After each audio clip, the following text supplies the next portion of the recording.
So it's actually very interesting we're here today. It was 50 years ago that Srila Prabhupada first entered these quarters, this room, in 1974. So I was with him at that time as his personal servant. I had been with him more than 1 year. So this whole building, the Lotus building, was, of course, Srila Prabhupada's idea to house his disciples so they would be somewhere comfortable here in Mayapur. So when Prabhupada came here at that time, in 74, it wasn't 100% finished, maybe 90% finished. As we'll see, there was no running water here. But Prabhupada, as soon as his room was available, he wanted to stay in his rooms. Never wanted to stay outside. His room finished, not finished, this is where he would stay. So when we first came in, of course, Mayapur this time of year is very, very beautiful. He came, Jayapataka Maharaj, Bhavananda Prabhu, Atreya Rishi Prabhu, myself, we were all here. And we came into the room and everybody was very pleased. Marble outside the veranda, polished very nicely, with the windows open, and there are no other buildings, so very nice breezes would come through. So everyone was glorifying Srila Prabhupada, what he had done. And they said, Prabhupada asked right away, everyone is comfortable? He always looked for his disciples to be comfortable here in India, his Western disciples. And of course, yes, Prabhupada, everyone's very happy. What you've done is so wonderful. Prabhupada said, I have given an idea. He said, but Krishna has done. He said, actually, he praised, he said, Srila Prabhupada, it is by his mercy, meaning Bhakti Siddhanta Saraswati Thakur. And then he said it was the desire. He said of Bhakti Vinod Thakur that so many Vaishnavas would come from all over the world, stay here in Mayapur. So many people, different languages, all chanting Hare Krishna. He said it was the desire. Lord Chaitanya Mahaprabhu, Bhakti Vinod Thakur predicted, he said, my Guru Maharaj, that someone would come. And then Prabhupada said, that person I may be. So it was the only time Srila Prabhupada ever gave reference to he was the person to spread Krishna consciousness all over the world. And as soon as he said that, he changed the subject, because he wouldn't let us deliberate on that, start to speak about it. So then he said to Jayapataka, are you planting such and such banana trees? And right away Jayapataka said yes, but Prabhupada was asking about a particular banana. And Jayapataka said, well, not yet, Prabhupada. And then he asked about the cows, and he said we should bring Jersey cow from the west. He said, and mix with the Sarabi cow. He said, because the Sarabi cow can take very high heat, and Jersey cow gives very nice creamy milk. So Prabhupada, he was not racist in any way, even with the cows. Everyone could serve Krishna. That was his way. And after everyone left, Prabhupada was just standing on the veranda and then looking out through the windows.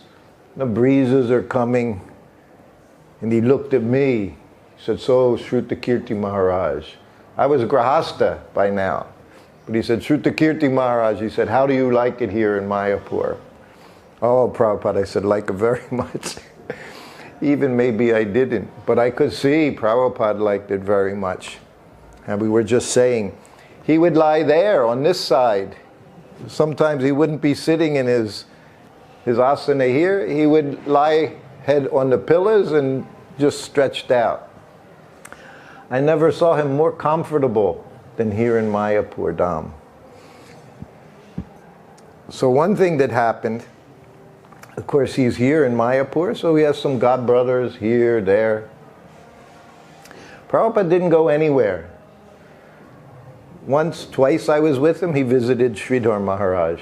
That was one god brother he visited in Navadvip. Otherwise he just stayed here. There's ISKCON Mayapur. Huh?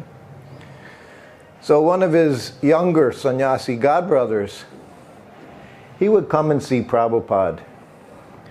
And he would talk. Anyway, one time he left. Prabhupada's sannyasi godbrother left. Prabhupada was very upset. He called me in the room. He said, all he does is gossip. This is going on in this mutt, and his disciples are doing like this. He said, and your godbrothers are criticizing you. You don't even stop at Lord Chaitanya's birthplace, at Sri Chaitanya Mat. Actually, Prabhupada stopped. He would stop in the car. He would tell the driver to stop on Bhaktisiddhanta Saraswati Road, and he would offer his obeisances. But he didn't get out of the car. He came right here. Prabhupada said, this place is Karmastan. He said, he pointed. He said, Janmastan. He said, this is Karmastan. He said, more important than the birthplace is the activities. So this was the place of preaching, all of Prabhupada's preaching.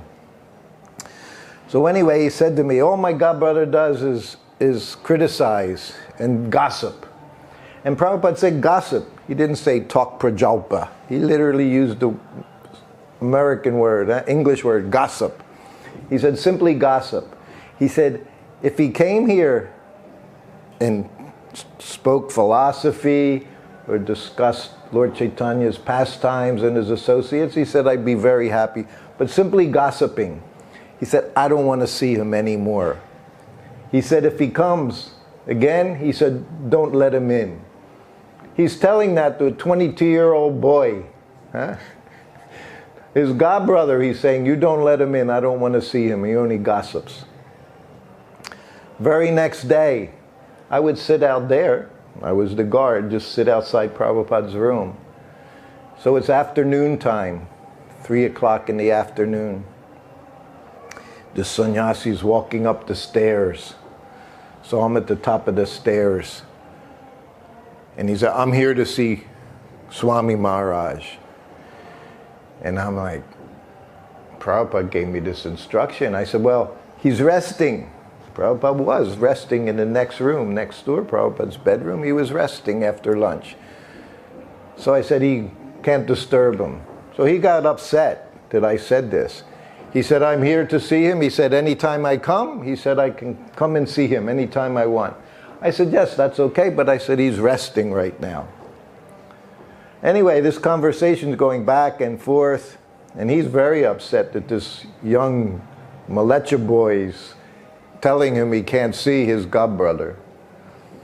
So while the conversation's going on, it may be a little bit loud, Prabhupada opens the door from his bedroom.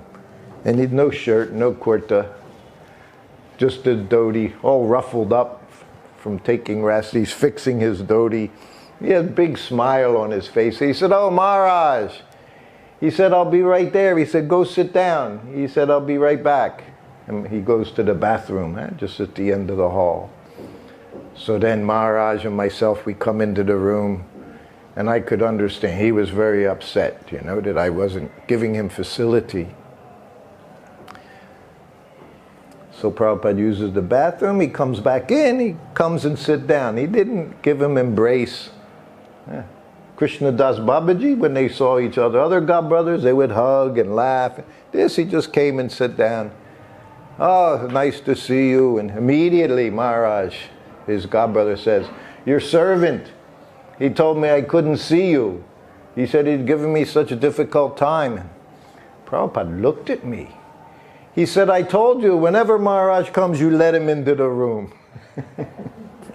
And then he looked at me, he said, okay, you can go. So in this way, I knew what he said to me, but this was Prabhupada's nature. I gave a little talk yesterday, how compassionate he was. So they discussed. But this was Prabhupada's mood. Never liked to hear criticism, gossip. Here in 1975, you can see everything, you hear everything here. There's something special here in a Lotus building. Every door closes, you can hear it. Prabhupada said his heart would stop. You see all these doors, they have the little blocks so they don't slam. Prabhupada said the thing he most disturbed, slamming doors. So all these were installed so nothing would slam. But you could hear So during the festival time, you see this Prabhupada's sitting room, his bedroom. The next room was where we stayed. Servant, secretary, Sanskrit editor. We would be right in the room next door. And then the rest of the rooms, GBC, sannyasi, temple presidents. So they come, just like now, they come together once a year, twice a year. So they're talking. And Prabhupada could hear they're talking. So he rings his bell one afternoon. I come into the room, offer a basin, says Prabhupada's sitting there. He said, tell them to be quiet. He's talking about his disciples. He said, tell them, be quiet or just chant Hare Krishna. He said, all talking nonsense, simply gossip. He said, I don't like to hear, because they were talking, this godbrother did this one's here, this one left here, whatever topic was there. And then Prabhupada said, this gossip will destroy your Krishna consciousness. He said, tell them to stop. Now I was just a little servant boy. He's telling me to go tell these big sannyasi, GBC. So I went next door to the rooms and I said, Prabhupada said it's too loud. I said, keep it. I was afraid to even say everything he said to me. But I told them, you have to stop. Prabhupada's upset. So they stopped. One time I would sit out there, one brahmachari in the morning, he is walking back and forth on the veranda chanting japa, Hare Krishna, Krishna Krishna, Hare Hare, Hare Ram, Ram Ram, Hare Hare. Go back and forth. I said, Prabhu, quiet. He looked at me. Who are you? I'm chanting japa. Prabhupada can hear my japa. He was very happy with himself. I said, okay. So, of course, a few minutes later, the bell rings. Prabhupada said, who is out there? Tell him he wants to chant. Go before the deities. He wants to chant so loud. So then a big smile. I go out. I said, Prabhupada said, get out of here. Go down to the temple, do your chanting. I always knew. But I was a little shy sometimes. I didn't have the nerve to say the things Prabhupada said to me, even though I should have, just simply follow his instruction. So that's what it was like here. Prabhupada loved Mayapur so much. I could see when he said, how do you like it here, Srutikriti? I could see how much Prabhupada liked it here. I never saw him more relaxed than sitting in his rooms here in Mayapur Dham. He bought Prabhupada this beautiful cashmere, Santush, best cashmere, they say, from the hairs of the goat, the Himalayan goat. Very, very rare. All hand embroidered. So he's going to give it to Prabhupada. But he had an agenda. He thought, I give this chadar to Prabhupada, and he's going to give me his old chadar. That was his plan. It was a very smart plan.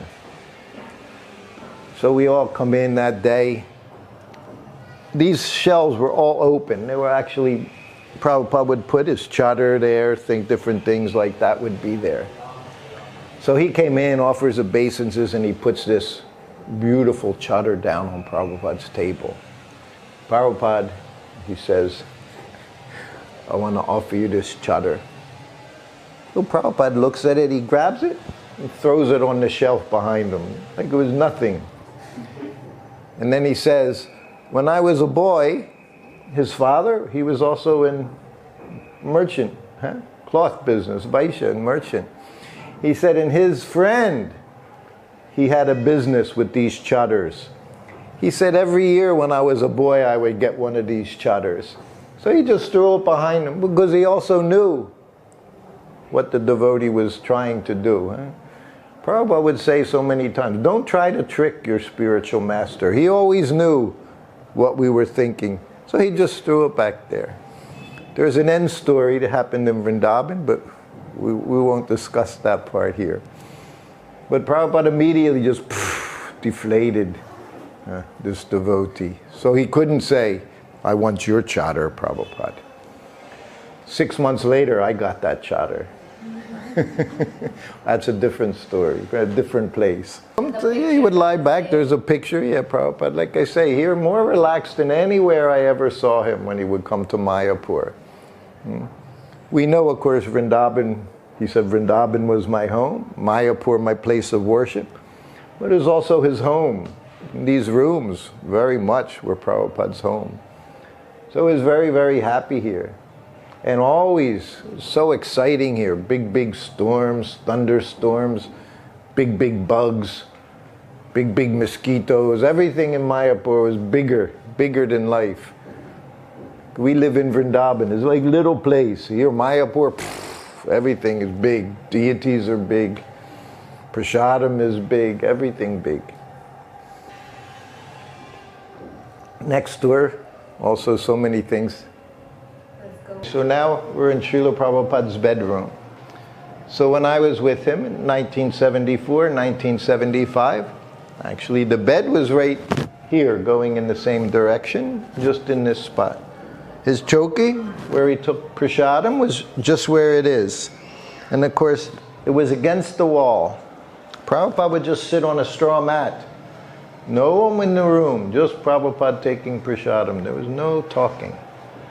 And very punctual. Prasadam, 1 o'clock. Everything had to be ready 1 o'clock. Prabhupada would come, sit down, take prasadam. So I was here, of course, in summertime. So I would bring everything, Prabhupada's plate, and I would actually fan him while he took prasadam. I was grahasta at the time. So the one day I'm fanning Prabhupada and he said, this is Vedic culture. He said, back then, he said, husband would take prasadam, a wife would fan. He said the wife would cook everything for her husband, for the children, and when everyone was done, then she would take prasadam. He said that way there was always enough, because she took last, he said. He said, and this was wife's business. He's a very nice cook, and take care of the husband. Take care of the husband morning and take care of the husband night. He said this was Vedic culture. Every day, and ants, so many ants were there. But they were very respectful to Srila Prabhupada. So they would wait. They would literally surround his plate as he was eating. Prabhupada was never disturbed by them, never told me to do anything. And the more he ate, the longer time they would get closer, closer. The minute he got up, everywhere, sweets, sabji, everything they were ready to take. So I would have to try to shoo them off to distribute prasadam.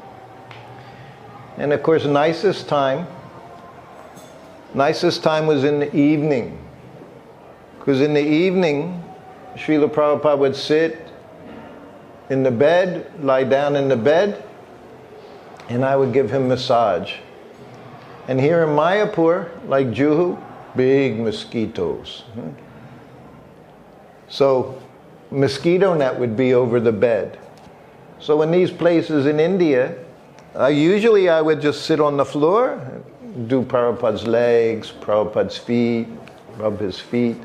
But here, I would have to be in the bed with Srila Prabhupada. So that was even more exciting. It was like I was in a tent, because the mosquitoes you had to keep out. But there were so many mosquitoes, even putting down the mosquito net, they would be inside. And I very happily, I'd be massaging Prabhupada, I'd see a mosquito. Prabhupada said, Manu Samhita says, you're being attacked, you can defend. He said, so it's okay. But he also appreciated when you could let them out without hurting them. And Prabhupada was very kind. And it was here, of course, the evening. We're going to go outside. We're going to see Prabhupada's bathroom, where one of the very exciting pastimes took place. We'll go outside. We'll see there'll be cobra. But it was here inside in the evening. Cobra happened in the afternoon. Because there was no water in the bathroom, so I would have to bring buckets up from the well outside So Prabhupada had water to use the toilet, had water for bathing. I would put the little heater in the bucket, 2 buckets of water for taking his bath after massage. So the one day, as we'll see, we'll go there, went into the bathroom, and I opened the door, and there's cobra. So of course I had bucket in my hand, so I dropped the bucket, ran out, closed the door of the bathroom, and I ran onto the veranda. We're going to see the veranda outside. And the first person I saw was Bhavananda.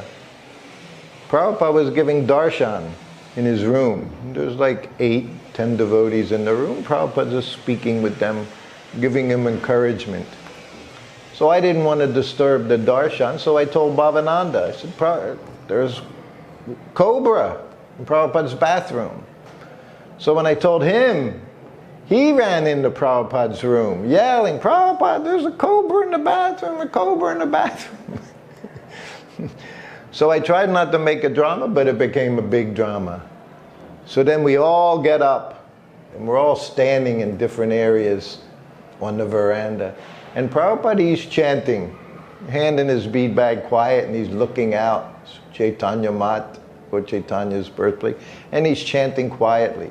All his disciples are, there's so much talk going on. We're a cobra, we had never even seen a cobra. So then they called Rasaparayana. He was one of our Kshatriyas at that time. He was Mayapur Kshatriya. So he came up and he had this little knife. So everyone was afraid to go into the bathroom. But he opened the door. So we're all behind him as he goes in. And the cobra was still there, but it slithered into where the toilet room was. We'll see that perhaps in a few minutes. And it started going down the pipe.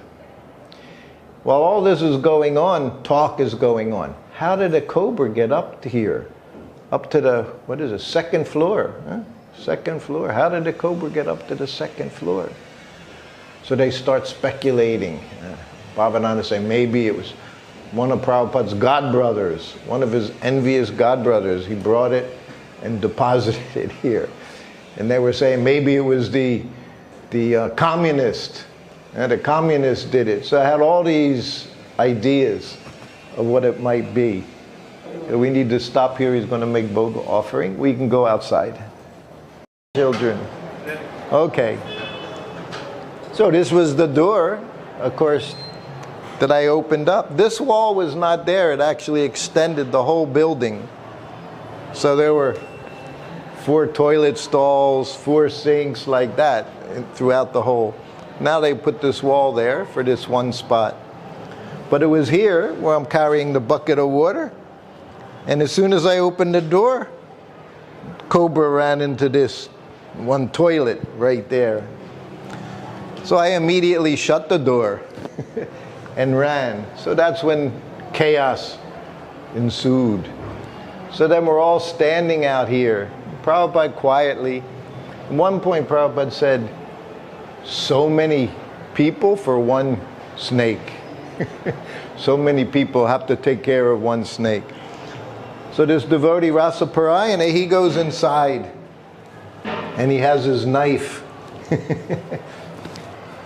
And the cobra literally started going down the pipe, which is how it got up. It came up the pipe. It was not a conspiracy, wasn't envious godbrothers, wasn't communist. He just came up the pipe. So then he managed to grab it by the tail.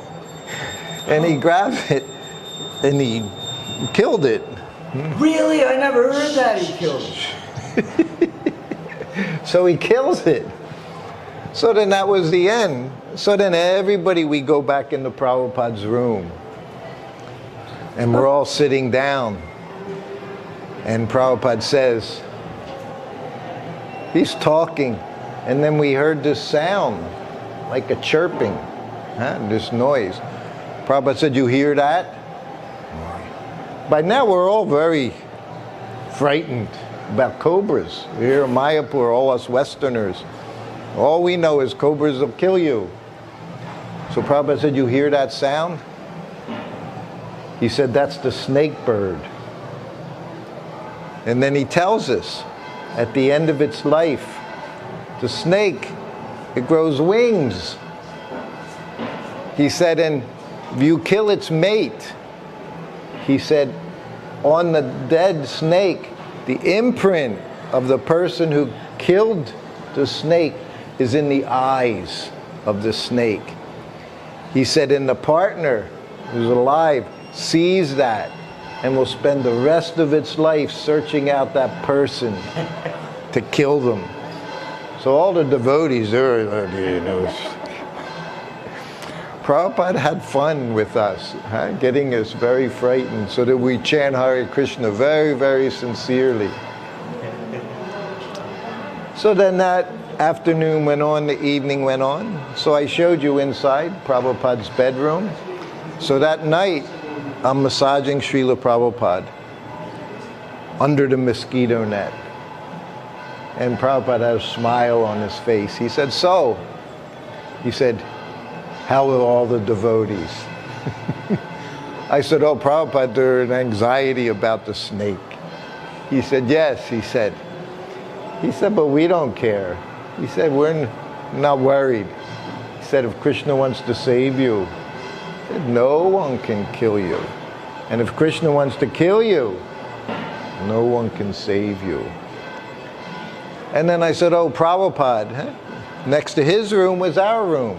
Servant, secretary, Sanskrit editor. So we all stayed in the same room. So I said, Prabhupada, Pradyumna, our Sanskrit editor, he put his sleeping bag in between. Ours were next to one another, me and secretary. Pradyumna put his sleeping bag in between them. Prabhupada laughed. He said, he's very intelligent. Because if any snake would come, he would be protected because he was in the middle. Prabhupada laughed. And then he told us a story. He said, they say here locally, he said one family, they insulted a Brahmin, offended a Brahmin, and the Brahmin cursed them. That your youngest child will be killed by the serpent. So he said every night, he said my godbrother told me, every night baby was in the middle of the room in their place. And they all surrounded the baby so that the snake couldn't attack. But of course, while they were all sleeping, snake went in, bit the child and killed the child. He said, these things are going on. He said, but we're not afraid. He said, Krishna will protect us. And in fact, I always felt very protected by Srila Prabhupada. So also this whole veranda was a special place. Because every day, morning, lunchtime, we would take prasadam here. And Prabhupada, he would come out of his room, always hand in his bead bag, and he would just walk. He'd never say anything. But he would walk and he would watch. He would see what we were eating and who was here taking prasadam. One morning, we're taking prasadam. A young brahmachari, Bengali brahmachari, he's serving us. So he put something down, and Prabhupada went up to him and said something in Bengali right after he served me. So after Prabhupada walked away, I said, what did he say? He said, oh, Prabhupada told me to give you a lot of chapatis. So he wanted to see we were taken care of. Then another morning, we're here. And Prabhupada doesn't see his Sanskrit editor. He said, where's Pradyumna? And me, he would always ask me these. I said, oh, Prabhupada, he's in his room. He said, well, why isn't he taking prasadam? I said, well, Prabhupada, he said if he takes prasadam, then he sleeps too much. Every day we're hearing Bhagavatam class, Prabhupada, eat less, sleep less. Prabhupada. And Prabhupada looked. He said, so where? I said, he's in the room, Prabhupada. So Prabhupada opened the door. At this time, his Sanskrit editor was Prajumna. All he was taking was 6 almonds. They would be blanched overnight. He read somewhere Ayurveda. All you need is 6-8 almonds and some milk, and you can survive. So he decided he wasn't going to eat. He was going to reduce his sleeping, his eating and his sleeping. So Prabhupada opens the door, and Prajumna's back in the corner, and he's got all his books, Sanskrit books, Bengali books, all surrounding him. Prabhupada looks at him. He said, why aren't you taking prasadam? Prajumna said, Prabhupada, he said, if I take prasadam, then I sleep too much. Prabhupada said, I don't care, you sleep 10 hours a day. He said, you have to take prasadam. He said, how are you going to do your service if you don't take prasadam? He forced Prajumna to come out. So this is what it was like with Prabhupada. He would always tell us, we have to do like this, do like this, do like this. But we never understood it was a process, gradual process. Huh? And one day Prabhupada walked into the room next door where we were, his servants. And so myself, by this time, this is 1975, so Brahmananda Maharaj was his secretary. So Prabhupada looked in the room and he sees Brahmananda. He's sitting in the bed. He got a nice bed, mosquito net, got the fan overhead. And he looks in the corner and he sees me. I'm sitting down on the floor. I had nothing. I'm sitting on my chadar, just chadar sitting on the floor. And Prabhupada looked at Brahmananda, then he looked at me, and he looked at Brahmananda again. He said, actually, he said, Srutikriti is renounced. Ooh, Brahmananda's face. Then Prabhupada walked away, smile on his face, and Brahmananda looked at me. So we have a very special relationship. Once Prabhupada called Brahmananda in. Call Brahmananda, he would say. That was my service. Prabhupada ring the bell, I would go in the room. And then he would tell me, get this person, get this person, get this person. So he said, call Brahmananda. So I called Brahmananda. Brahmananda offered obeisances and sat up, and Prabhupada looked at him. He said, you don't move a pin on my desk from here to here without asking my permission. That's what it was like to be with Srila Prabhupada. We didn't do anything without his permission. So everything is the same. Again, you have Prabhupada's rooms, then we stayed here. Then during festival time, the rest of the rooms were kept. GBCs, sannyasis were there. And at the end was the bathroom for all of us. So that's what we used. But we had to be very quiet, because this was, you can see here, you hear everything, every sound. And Prabhupada very much liked quiet. Everything had to be quiet. So one of my services, of course, was to see that things were kept quiet. So one very nice pastime happened. So it was 1975, festival time. So now there's 500 devotees downstairs in the temple, Radhamadhava's temple room. And Prabhupada arrived, he gave class, we had kirtan, and during the kirtan, Prabhupada went into ecstasy. Now that means he closed his eyes and he just left external consciousness.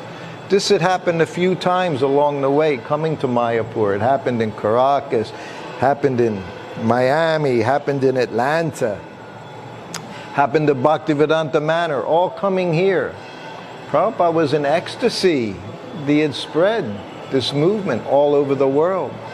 So he's downstairs sitting on the Vyasasana. He finished speaking, so it just got quiet. Prabhupada's eyes were closed. Everyone would get very quiet when we saw Prabhupada. not even breathe if you could. You didn't move your hands in your bead bag. You didn't want to disturb him. But right behind his Vyasasan was one sannyasi. So after what seemed like eternity, maybe it was 30 seconds, maybe it was 90 seconds, he starts chanting, Namo, very loud, and immediately Prabhupada's eyes opened. And then the kirtan went on. So by the time the kirtan ended, the devotees are all talking. Some of them are chastising this sannyasi. Why did you do that? Prabhupada was in ecstasy. We should have remained quiet. Others are saying, no, that was okay. We chant Hare Krishna. So this big discussion is going on. And Prabhupada's coming upstairs after the class. And behind them, all this activity is going on, all this talking, saying it should be like this, it should be like this. And they're talking to Brahmananda Maharaj, his secretary. Why did they do that? Prabhupada was in ecstasy. We should have remained quiet, which some of us thought like that. Anyway, it ended, and Prabhupada, he's just walking ahead. He's not outwardly noticing anything. Comes into his room and sits down. So immediately, myself and Brahmananda, we go in the room following Srila Prabhupada. And we offer obeisances. And Prabhupada's looking, he goes, yes? So Brahmananda starts talking. Prabhupada, today in the temple, at the end of class, you went into ecstasy. And Prabhupada's looking at us like, we're very goofy. He said, so when that happens, what should we do? And Prabhupada looked, he said, I don't do that very often. And again, Brahmananda said, yes, Prabhupada, but when it does happen, what should we do? Should we remain quiet? Should we chant Hare Krishna? And Prabhupada said, just chant Hare Krishna. He dismissed the whole thing. Just chant Hare Krishna, he said. He didn't even want to discuss about it. Prabhupada had such humility. And in some ways, he had this shyness. He was embarrassed that we were even discussing such a thing. He said, just chant Hare Krishna. So he just dismissed the whole thing. But for us, it was the most wonderful thing to see Prabhupada just go internally. He never made a show, but we could understand. When he did it, we all felt ecstatic. We would get overflow of Prabhupada's ecstasy. So all these things happened right here, 50 years ago when Prabhupada was here. So all these places, very, very special. Prabhupada's rooms. I just see this floor. I become happy. We know Prabhupada's lotus feet, walking up and down so many times. You see here, we have photos. Photos of the stairway. The stairway here. Everywhere was special. So every morning, as soon as the sun would rise, Prabhupada would go on the morning walk. You'll see the photos walking down. We walk down the stairs, walk down, and just as we get down the stairs, there's about a dozen devotees. So we came here first time, 1974. So it was October. So now I'm a grahasta. I had been away from Prabhupada for 8 months, got married, and I left with Prabhupada, and my wife, she was going to have a baby. So anyway, one day, it's October 4th, I get a telegram. Srutikriti, your wife has had a son. So she was in Los Angeles, California. She gave birth. 4:15 in the morning is when they had Mangalarti here in Mayapur at that time. So I get this telegram. My wife had a son. So of course, here it was afternoon.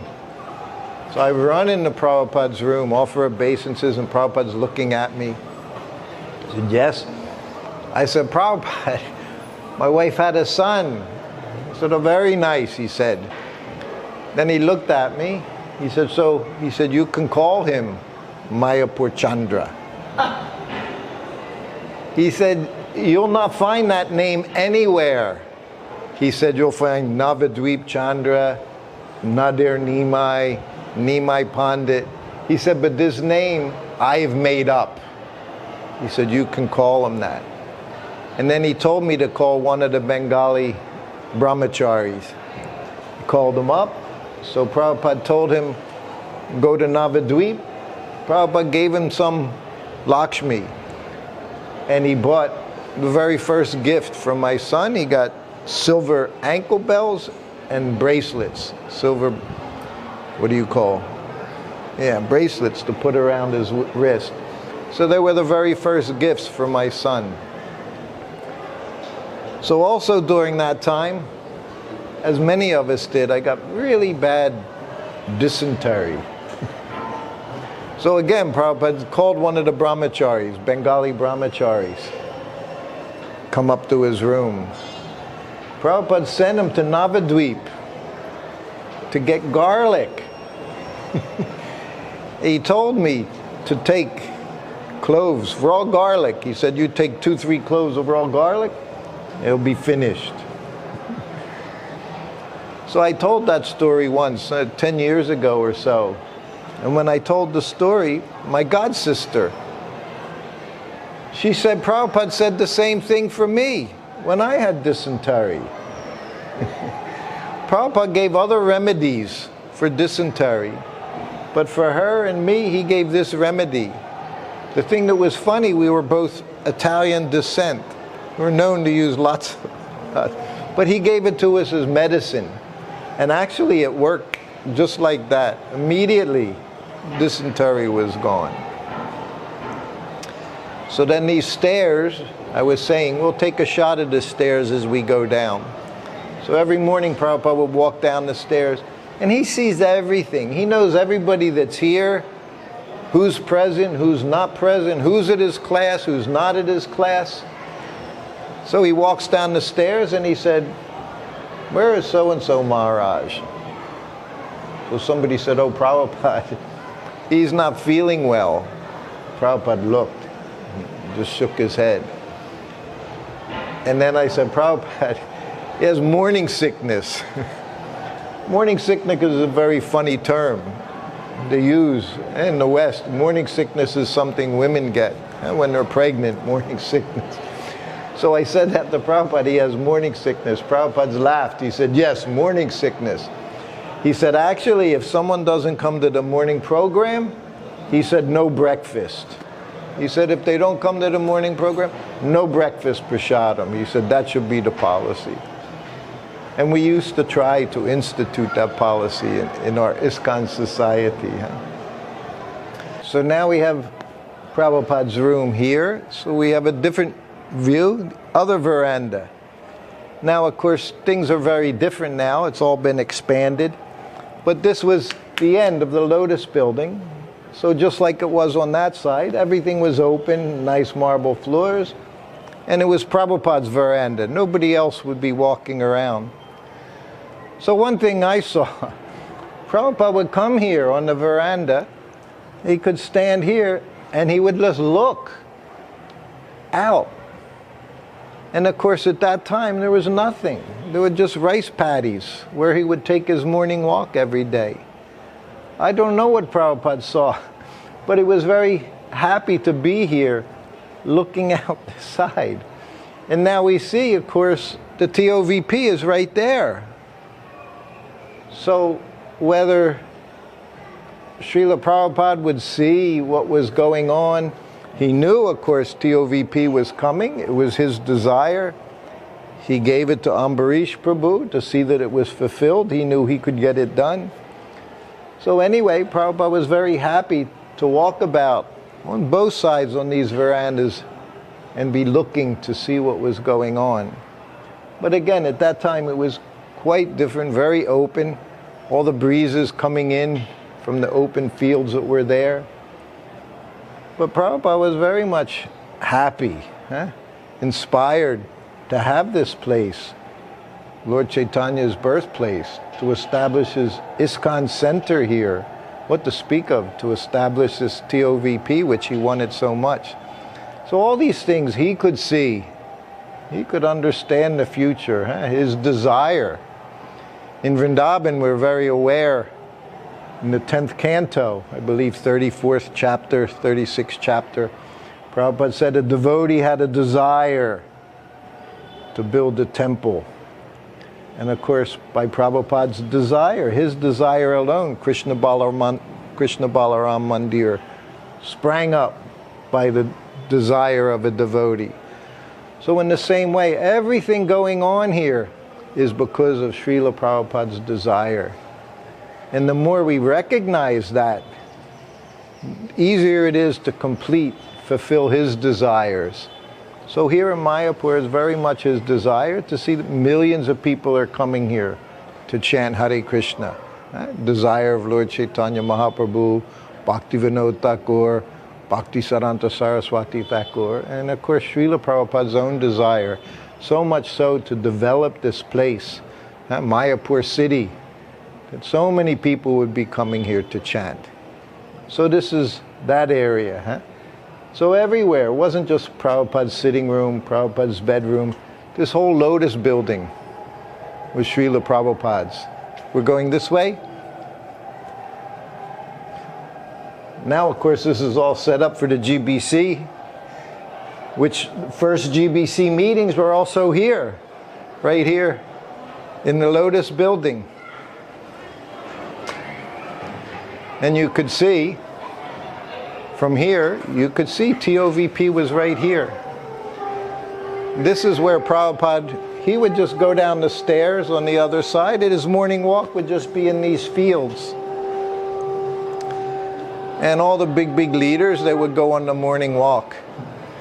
And Prabhupada would walk along the ridges. We had the rice paddies, damp, wet, watery.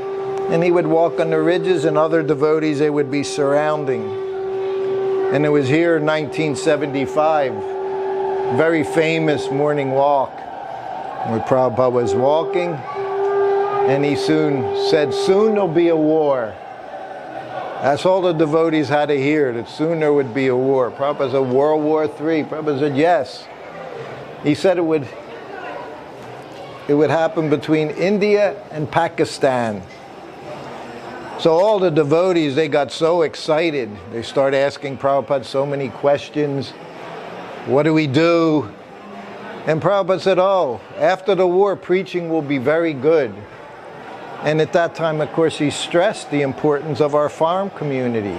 He said people will come by the millions to live on the farms.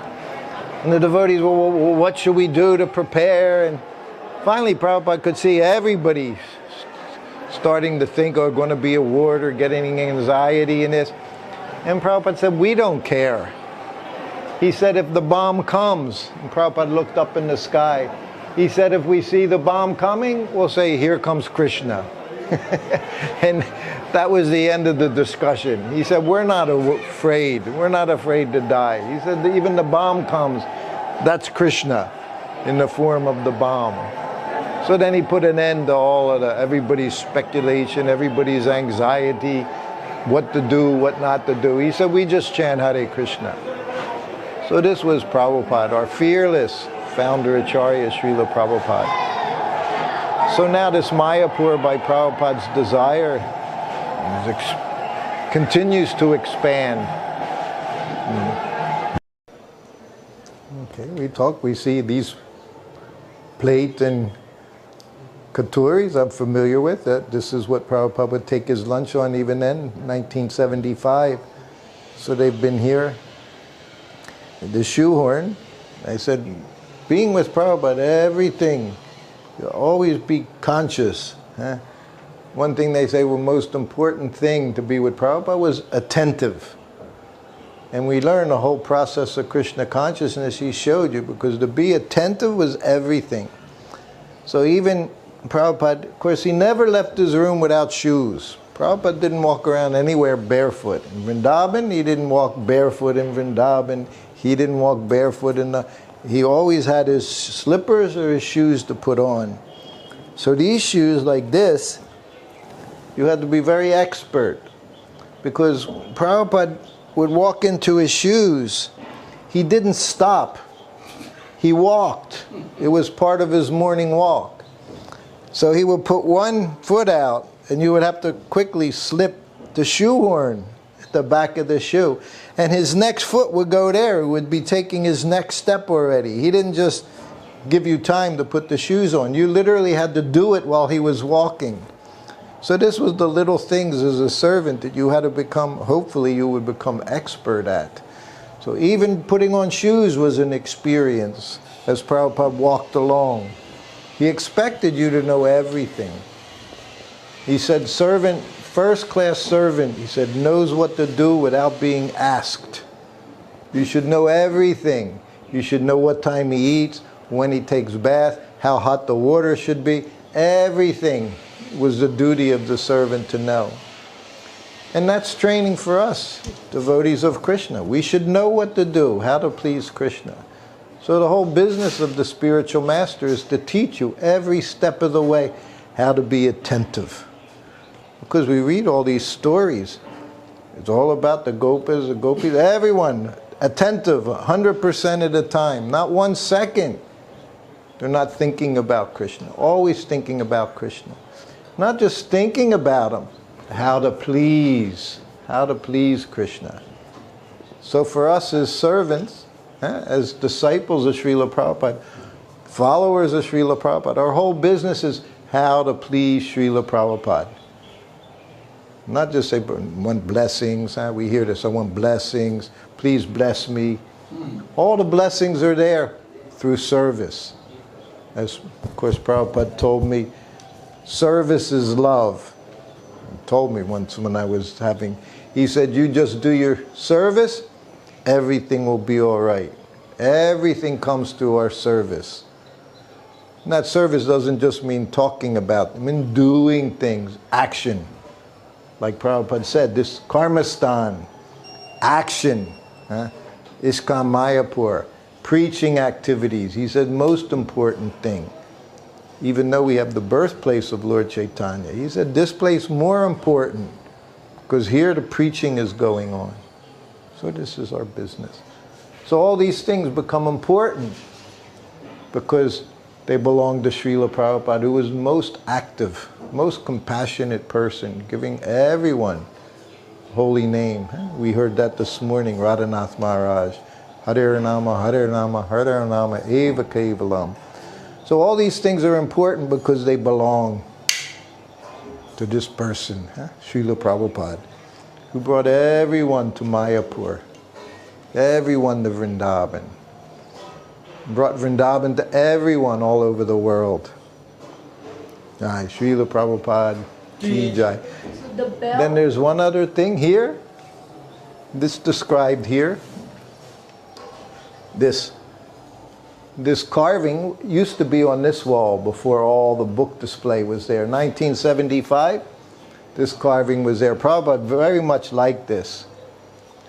And it says sandalwood, could be teakwood, but it was all covered in sandalwood oil.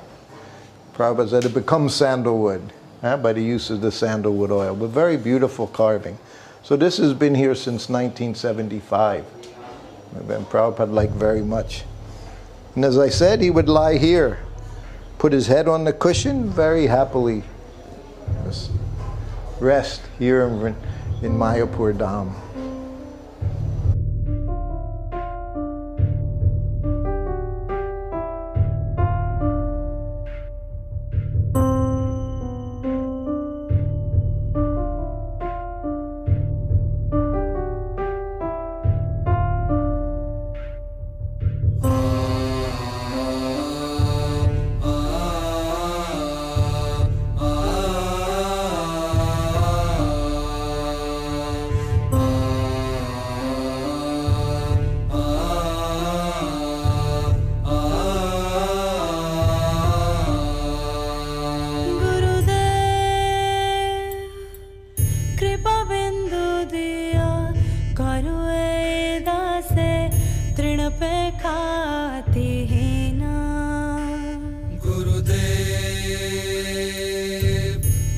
बिंदु दिया करो ए दासे तृण पे खाती ही ना सकल सहने बल दिया करो निज मान स्पृहाहीन सकल सहने बल दिया कर निज मान स्पृहाहीन गुरुदेव कृपा बिंदु दिया करो ए दासे तृण पे खाती ही ना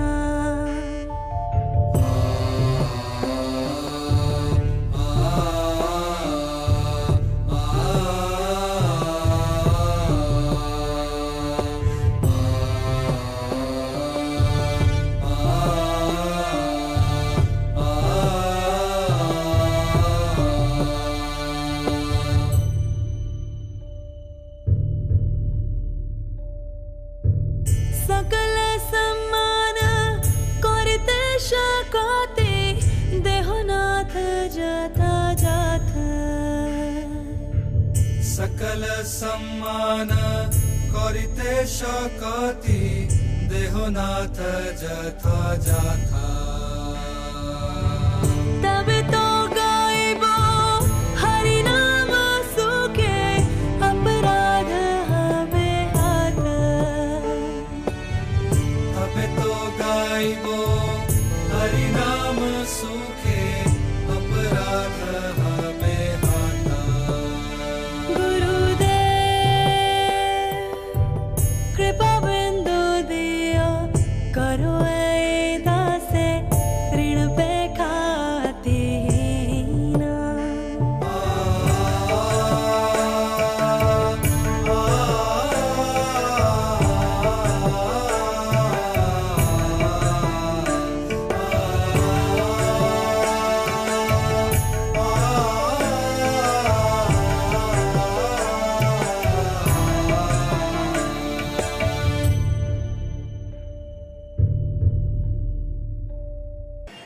One of the most important things here was the cleanliness.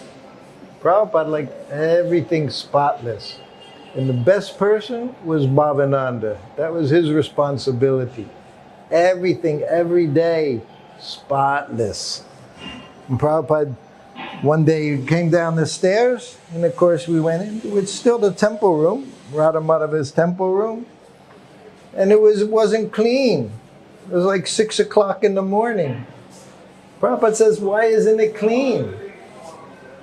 And devotees, well, Prabhupada, everyone's chanting japa. Prabhupada just shook his head. Some things needed to be done right away in the morning. Pujari had their service. Cleaners. The devotees should be cleaning. Everything always clean. So to be around Srila Prabhupada also, we had to be very aware. Everything clean. No prasadam plates lying around, no cups, not even a bead bag lying around. Everything in its proper place. So of course each morning, as the sun was rising, Prabhupada would walk down the stairs, walk down these stairs, and this is where the morning walk, this is where our morning walk would begin. You see the photos, some of the photos, Prabhupada going up and down these stairs. So everything here is holy place. Everything is tirtha. Mayapur is tirtha, so many ways. But we know Prabhupada's footsteps right here on these stairs. So we worship everything here by Prabhupada's mercy. And like I say, morning walk went out this direction.